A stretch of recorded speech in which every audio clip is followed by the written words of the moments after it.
All right, everyone. So we're going to give you a backstage update on what everything that's going on with Cody and The Rock and how this all came to be.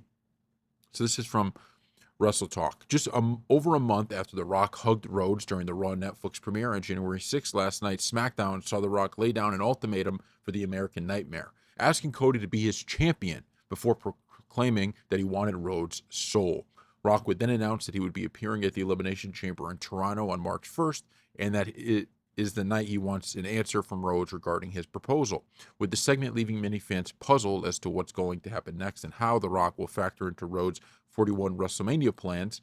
Fightful Select has provided some backstage details behind the segment between the two on SmackDown. According to the report, The Rock's appearance was something Creative was informed of just a few days ago, ahead of SmackDown, with it being a shock to many in the company. The late nature in which Creative learned of The Rock's return led to a change in what was originally planned for SmackDown and Cody Rhodes, with the WWE Champion being pulled from a scheduled six-man tag match between himself, Braun Strowman, and Damian Priest against Solo Sikoa, Jacob Fatu, and Tama Tonga.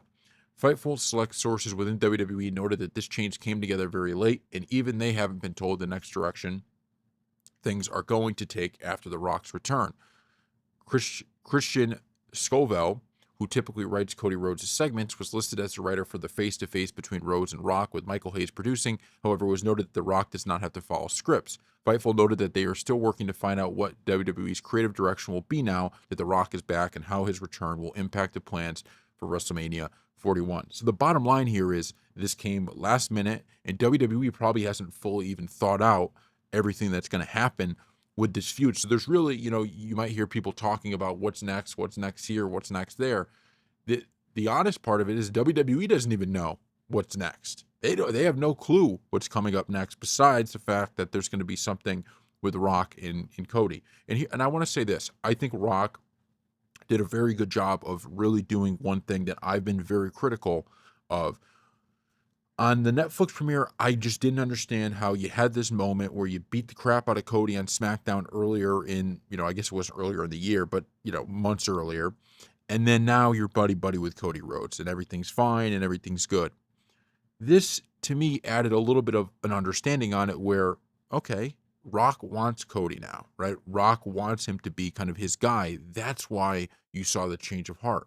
And so even if it wasn't, I don't think this was maybe a long-term plan by The Rock, but he at least made it make sense. It makes a little bit more sense now. Okay, you beat the crap out of Cody, that's fine, but now he wants him to have his soul, and then we could go from there. So that's the kind of the backstage update and where they're going with it. I like a lot of what this did. I think it's important that your best star in the company, right, your number one title holder, who is Cody Rhodes. I know Gunther also has a title, but this title, just because Cody Rhodes is holding it, seems to be the biggest one.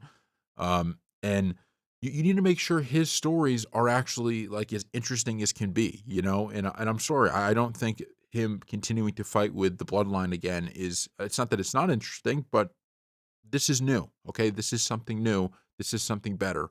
I'd like to see where this goes. So thank you all for watching.